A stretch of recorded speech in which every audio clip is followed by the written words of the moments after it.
Hello dear students, again Vinay is here to welcome you in the class of Physical Education and Sports Science। मेरे प्यारे बच्चों, हमने ये पूरी series शुरू की है कि यूपीटीजीटी फिजिकल एजुकेशन का जो एग्जाम आपका मार्च में होने वाला है, मार्च अप्रैल में। अगर डेट आपकी नहीं बढ़ती है तो जल्दी से शुरू करेंगे आज की क्लास। और आज आपको थोड़ा पेशेंसली बैठना पड़ेगा। और जो आपकी रिक्वेस्ट थी कि सर हिंदी में भी उसको बाइलिंगुअल क्लास रखिए, रिटर्न में भी हमने उस जो सिलेबस है पूरा उसको बाइलिंगुअल रखने की कोशिश की है। मतलब जो आपका उत्तर प्रदेश का बोर्ड है उसने जो सिलेबस दिया है हमने एज इट इज उसको भी रखा है। और बाइफरकेट करके जो छोटे छोटे सेगमेंट्स हैं उन सेगमेंट्स में भी पूरी तरह से उसका डिवीजन किया है। और पूरा एक्सप्लेनेशन के साथ मेरे प्यारे बच्चों हम लोग देखने वाले हैं पूरे सिलेबस को। टाइम लगेगा, पूरा पेशेंस के साथ आपको बैठना पड़ेगा। ठीक है, चलिए विदाउट टाइम वेस्ट किए हम लोग आगे बढ़ते हैं। और पूरे सिलेबस को पहले हम लोग एक बारी हिंदी में देख लेते हैं। हिंदी में थोड़ा छोटा है जहाँ तक उन्होंने कंसाइज करके लिखा है, फिर इंग्लिश में हम लोग डिटेल्ड समझेंगे। तो जिस लैंग्वेज में आपको समझ में आता है आप उसमें समझ लीजिए, अपने हिसाब से क्लास को आगे पीछे बढ़ा लीजिएगा। जब आपको आपका टर्म आए, आप हिंदी में समझना चाहते हैं तो आप हिंदी में समझ लीजिए। If you want to understand it English, no problem with that, you can understand, you can take the class while the term of English is coming online. Right, चलिए आगे बढ़ते हैं। सबसे पहले एक लेआउट देख लेते हैं, एक ओवरव्यू। अगर आप देखो तो छोटी छोटी अगर यूनिट्स में, if you want to divide the entire syllabus of UPTGT broadly, you can categorise the entire syllabus into 12 parts. और वो बड़े बड़े पार्ट्स क्या हो सकते हैं? एक तो फर्स्ट चैप्टर अगर आप देखो तो ये कॉन्सेप्ट ऑफ फिजिकल एजुकेशन पूरा इसमें आ जाएगा।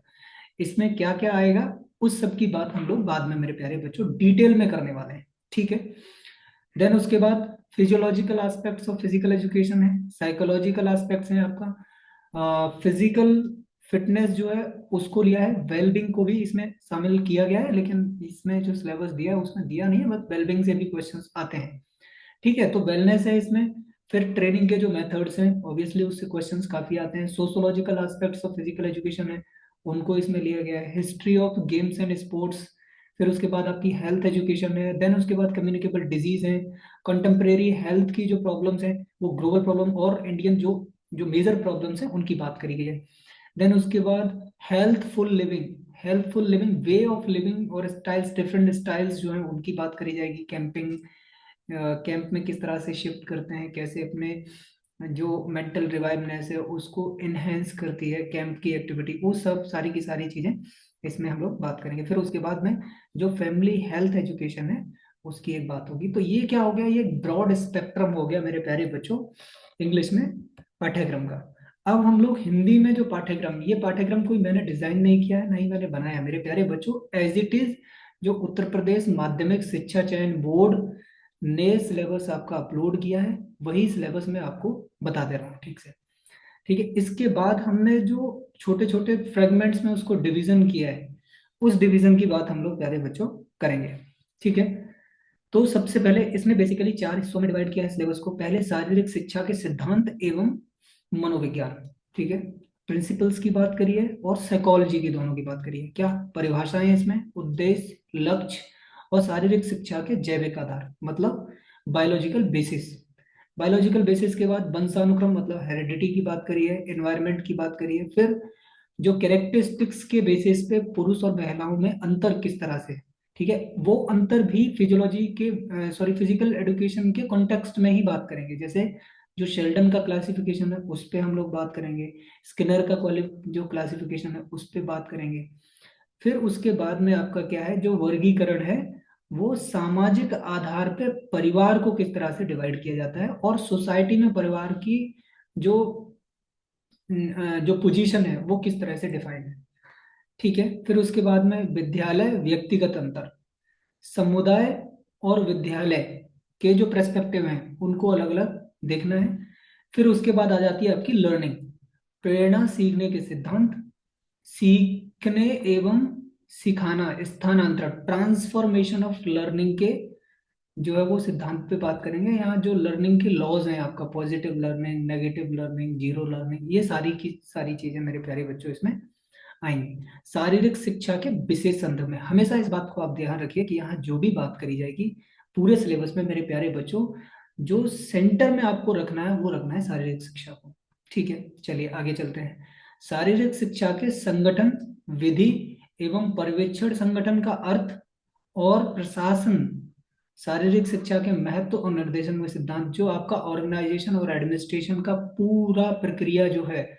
अब ट्वेल्थ के फर्स्ट चैप्टर को आप देख लेंगे तो planning in physical education, planning of sports and physical education, तो आपको एक तरह से एक स्ट्रक्चर का लेआउट मिल जाएगा वहां से। ठीक है, वही है यहाँ पे, थोड़ा सा इसको एनहेंस करके बात करिए, और कुछ ज्यादा इसमें नहीं है। तो अब नेक्स्ट में आते हैं, उनका इस स्तर, खेल का मैदान, व्यायामशाला मतलब जिम्नेजियम की बात करी गई है। यत्र कर्मचारी नेतृत्व, ठीक है, नेतृत्व मतलब लीडरशिप की बात, टाइम टेबल की बात यहाँ पे करी है। निर्माण, वित्त और बजट, विधि के अर्थ, बजट, किस तरह से तैयार करें, आपने बीपीएड में पढ़ा होगा। ठीक है, जो आपका इनकम है, एक्सपेंडिचर है, उसको किस तरह से मतलब डिवीजन करना है, किस तरह से खर्च करना है, कैसे आपको बजट बनाना है ना। और बजट बनाने के लिए कौन कौन से एलिमेंट्स आपको ध्यान में रखने हैं पहले जब आप बजट बना रहे हैं, और जब बजट बनाने के बाद फिर उस बजट के आधार पे, चाहे आप टूर्नामेंट करा रहे हैं, चाहे आप किसी डिपार्टमेंट के लिए सामान खरीद रहे हैं, तो उस बजट का एलोकेशन डिफरेंट एलिमेंट्स को खरीदने में या डिफरेंट इक्विपमेंट्स को खरीदने में मेरे प्यारे बच्चों कैसे करना है, इसका डिवीजन आपको भली भांति आना चाहिए यहाँ पे। ठीक है, महत्व और प्रभावित करने वाले जो तत्व हैं, जो मैं बता रहा था आपको, जो एलिमेंट्स हैं, कौन कौन से एलिमेंट्स जो है वो इसको प्रभावित करते हैं, तो उस पर आपको ध्यान देना है। फिर उसके बाद पाठ्य निर्माण प्रतियोगिता, पाठ्य निर्माण प्रतियोगिता तो नहीं होता है, अलग अलग है ये। पाठ्य निर्माण मतलब सिलेबस आपको कैसे बनाना है, सिलेबस की बात की गई है। फिर उसके बाद डिफरेंट जो प्रतियोगिताएं होती हैं, उन प्रतियोगिताओं को आपको ठीक तरह से पढ़ लेना है। जैसे उसमें नॉकआउट टूर्नामेंट था, league tournament, knockout tournament, intramural tournament, है ना। और इंट्राम्यूरल दिवस मतलब खेल दिवस को एक तरह से समझ लीजिए, जैसे स्कूल में खेल दिवस होता है उसको। ठीक है, दूसरा पार्ट जो स्पेसिफिकली यहाँ बोर्ड ने रखा है वो है कोचिंग के सिद्धांत। ठीक है, तो इस बात को बहुत अच्छी तरह से समझ लीजिए कि जब क्वेश्चंस, जहाँ आपको principles, meaning, definition, different type of coachings, इन सबको बहुत अच्छी तरह से पढ़ लेना है।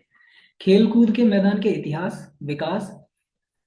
अब एक चीज और आप यहाँ पे देखने को मिलेगी कि खेलकूद के मैदान, इतिहास एवं विकास, जब आप हिस्ट्री पढ़ेंगे, इवेल्युएशन पढ़ेंगे, तो इवोल्यूशन और हिस्ट्री, इन सब पढ़ते टाइम पे मेरे प्यारे बच्चों ध्यान में रखना है, फुटबॉल का पढ़ना है, हॉकी का पढ़ना है, वॉलीबॉल का पढ़ना है, बास्केटबॉल का आपको पढ़ना है, कबड्डी, खो खो, एथलेटिक्स और जंपिंग इवेंट्स जो है, इनके आकार चिन्ह मतलब जितने भी नियम हैं, रूल्स रेगुलेशन, सब इन गेम का पढ़ लीजिए। लेकिन इसके अलावा भी जो क्वेश्चन अगर देखे गए हैं तो मेरे प्यारे बच्चों, जो रूल्स और रेगुलेशन से क्वेश्चन आप देखेंगे तो रूल्स और रेगुलेशन से क्वेश्चन इन्हीं गेम से आपको मिलेंगे। जैसे ये पूछ लिया कि रेफरी जो है, जब कोई भी हॉकी में प्लेयर है और वो पेनल्टी स्ट्रोक ले रहा है, तो उस समय पे मान लो कि जो रेफरी की पोजीशन होगी वो क्या होगी, राइट। अब इसमें आपको ये वाला क्वेश्चन आपको कभी वॉलीबॉल में नहीं पूछेगा वो, क्योंकि वॉलीबॉल यहाँ पे नहीं दिया हुआ है, राइट। तो यहाँ जो गेम दिए गए हैं, रूल्स एंड रेगुलेशंस उससे पूछेंगे। डायमेंशंस मेरे प्यारे बच्चों डिफरेंट डिफरेंट गेम से पूछ सकते हैं, क्योंकि उसका स्पेसिफिकेशन कोई भी नहीं दिया हुआ है। ठीक है, स्तरीय उपकरण, नियम, नियमों का विवेचन, इन खेलों के अधिकारियों के कर्तव्य स्पष्ट रूप से लिखा हुआ है कि इनके अधिकारियों के कर्तव्य और इनके कोच का व्यक्तिगत गुण योग्यता, ये मेरे प्यारे बच्चों ध्यान दे के आपको करनी है। प्रॉब्लम क्या होती है कि हम पढ़ते हैं, बहुत सारा पढ़ रहे हैं, बहुत सारा पढ़ रहे हैं, इस पढ़ने का कोई मतलब अगर नहीं रहेगा अगर आप सही तरह से पाठ्यक्रम को नहीं देखेंगे। प्रॉब्लम यही होती है कि सर मैं तो बहुत पढ़ के गया था, लेकिन सिलेबस क्वेश्चन भी आ रहे थे, लेकिन ये वाला क्वेश्चन पता नहीं कहाँ से आ गया। ये वाला क्वेश्चन वहां से आया क्योंकि जो पढ़ना था आपने उसको उस तरह से नहीं पढ़ा, दूसरी तरह से आपने पढ़ा हुआ है। क्योंकि सिलेबाई जो मिला हुआ है, जो कोई टीचर पेपर बनाता है तो सिलेबाई के बेसिस पे पेपर बनाता है, ये नहीं है कि वो कहीं से भी उठा के आपको दे देगा। क्योंकि कहीं से भी अगर क्वेश्चन आएगा तो फिर तो आप तो कोर्ट चले जाओगे ना इस बात को लेके कि ये तो क्वेश्चन सिलेबस में था ही नहीं। ठीक है ना, चलिए तो सिलेबस को एक बार बहुत अच्छी तरह से भली भांति केयरफुली ठंडे दिमाग से बैठ के समझ लीजिए, उसके बाद आपको बहुत आसान हो जाएगा। ठीक है ना। चलिए, और बाकी जब स्ट्रेटेजी की बात करेंगे हम, एग्जाम स्ट्रेटेजी की, उसमें हम लोग डिटेल में इसकी बात करेंगे मेरे प्यारे बच्चों। अभी बहुत टाइम लग जाएगा इसको एक्सप्लेन करने में। ये हिंदी में पहले हम लोग कर रहे हैं, फिर उसके बाद में इंग्लिश में एक एक छोटे एलिमेंट्स, क्योंकि इंग्लिश में और ज्यादा बेहतर तरीके से मैं इसको एक्सप्लेन कर सकता हूँ। तो और क्योंकि मेरी जो एडुकेशन की लैंग्वेज भी इंग्लिश ही है, तो फिर हम उसमें और अच्छी तरह से गहनता से इस पे बात करेंगे। और आई होप दैट आप सबको ही समझ में आएगा, हिंदी मीडियम के जो स्टूडेंट हैं वो भी जब इंग्लिश का पार्ट जब हम बाइफरकेशन कर रहे हैं तो उसको देख लें। चलिए, अब बात आती है जो आपका सबसे प्रिय टॉपिक है, उस पे बात कर लेते हैं मेरे प्यारे बच्चों। क्योंकि फिजिकल एडुकेशन के जो भी छात्र हैं, छात्राएं हैं, उनका सबसे प्रिय जो सब्जेक्ट रहता है वो रहता है एनाटॉमी ऑफ फिजियोलॉजी। रहना भी चाहिए, क्योंकि ये सैद्धांतिक आधार भी है फिजिकल एजुकेशन का। उसके बिना आप जो है किसी भी चीज को बहुत अच्छी तरह से नहीं समझ सकते। एटलीस्ट फिजिकल एजुकेशन को तो आप नहीं समझ सकते जबकि अब तक आपकी एनाटॉमी और फिजियोलॉजी बहुत अच्छी नहीं है। चलिए, अब इसको समझते हैं। शरीर के संरचना की व्यवस्था क्या है? ठीक है, शरीर में मांसपेशियों के प्रकार एवं अंतर, रक्त संचरण, शोषण तंत्र, पाचन तंत्र, विशेष संवेदन अंग। ठीक है, अंग, विशेष संवेदन अंग में भी स्पेसिफिकेशन इन्होंने दिया है, कौन कौन से? त्वचा है, आंख है, और कान।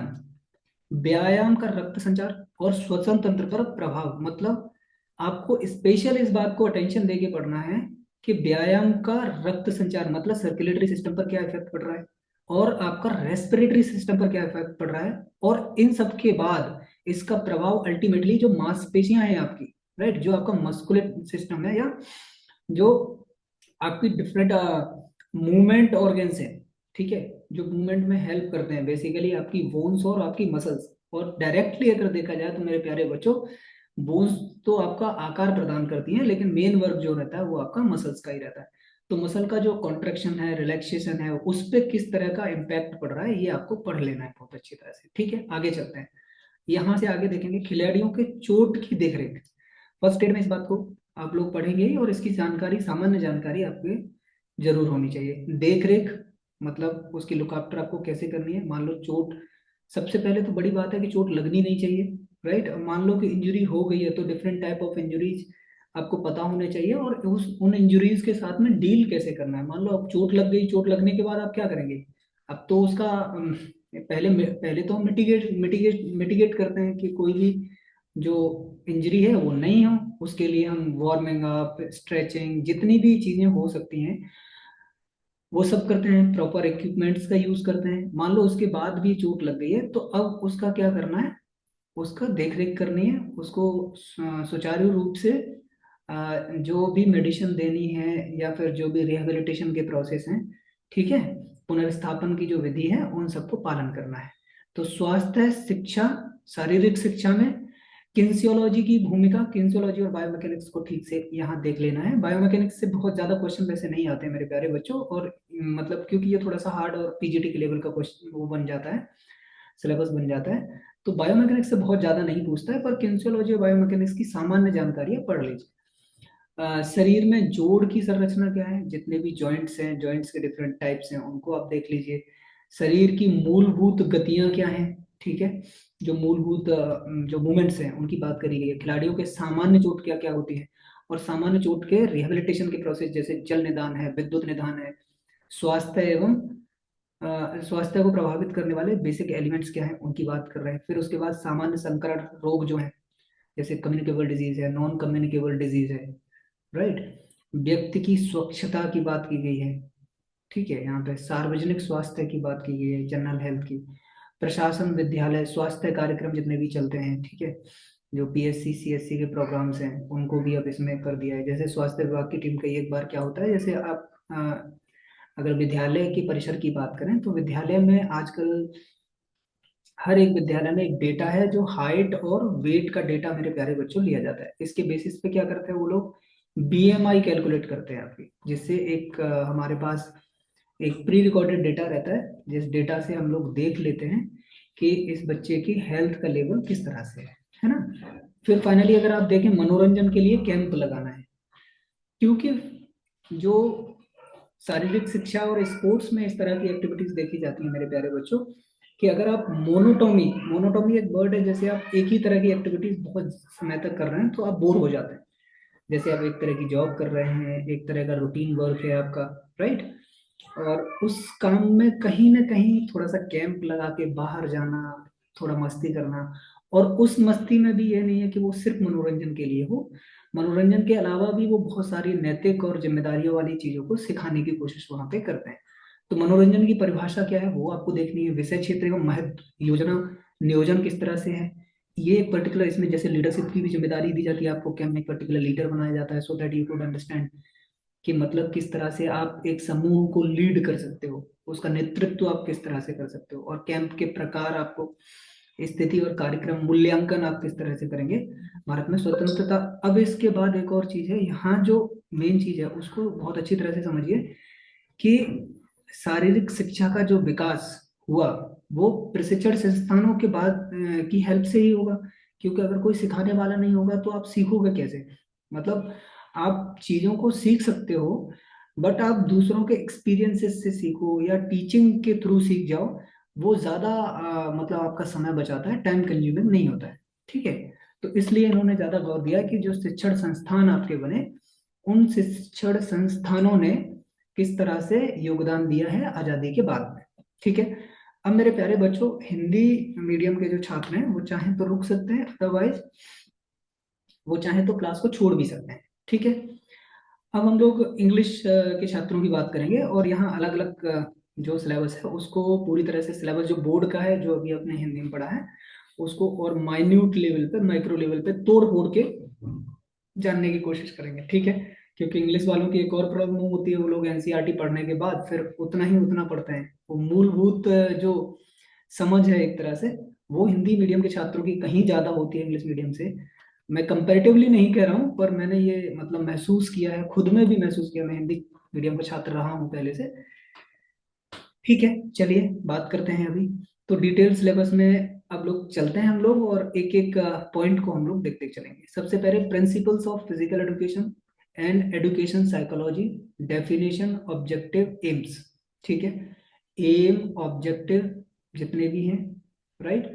प्रिंसिपल्स, मूलभूत सिद्धांत क्या है, उन सारी चीजों को हमें एक्सप्लेन करके देख लेना है। Different definitions and repeatedly some definition of physical education are being asked in previous examination, so you will go through the pyqs or previous year question papers.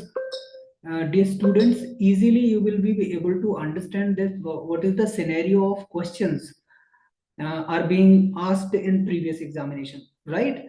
Apart from that, the basic definition of physical education is that is a kind of sum of all experiences which come through the physical activities, right.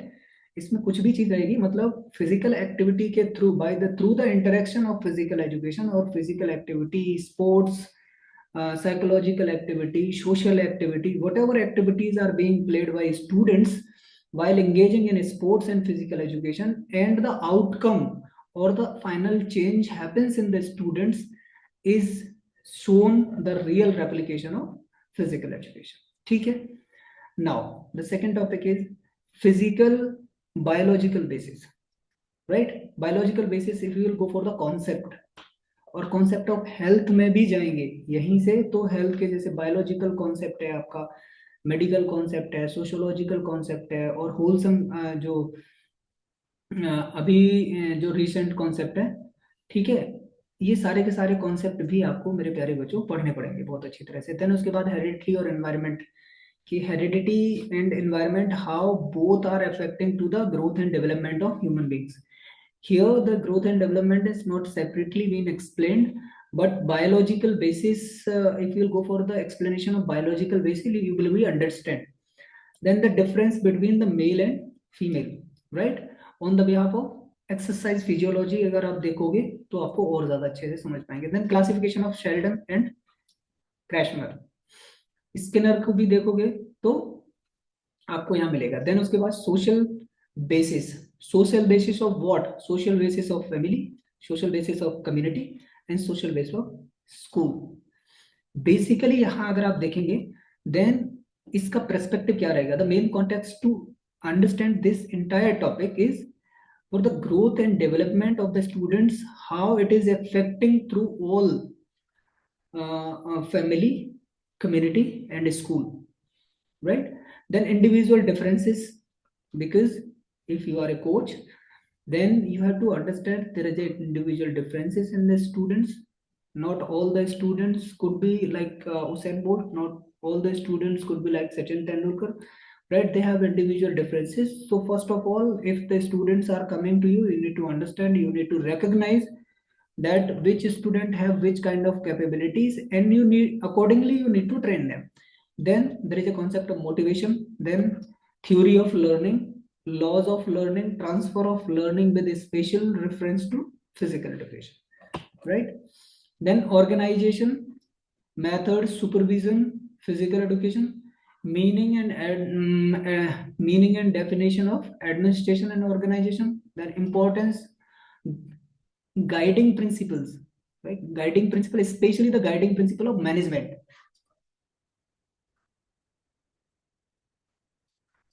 जो फायोल के principal हैं, 12 principles of फायोल, ये इनको 12 principles को मेरे प्यारे बच्चों अच्छी तरह से आप देख लीजिएगा.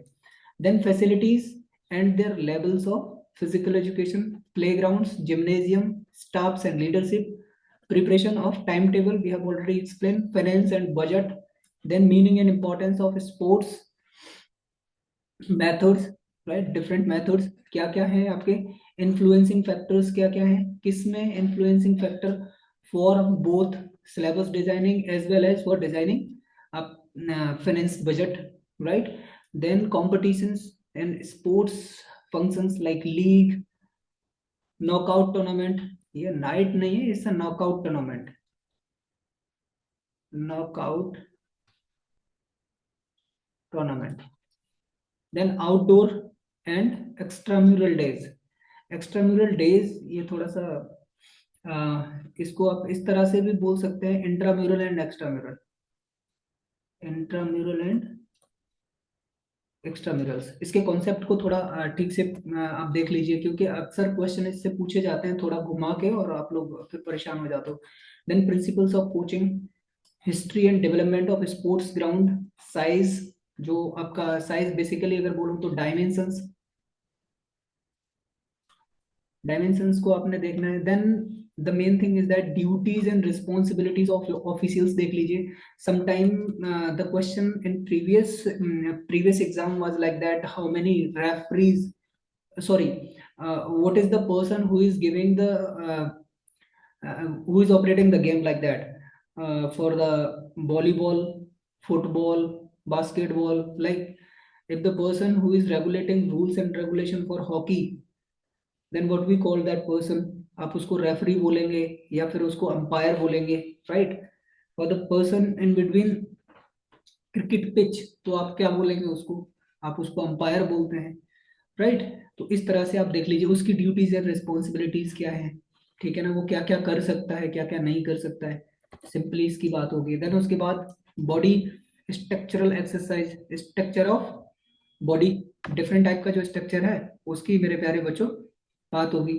देन उसके बाद the type of difference of muscles in body, different type of muscles.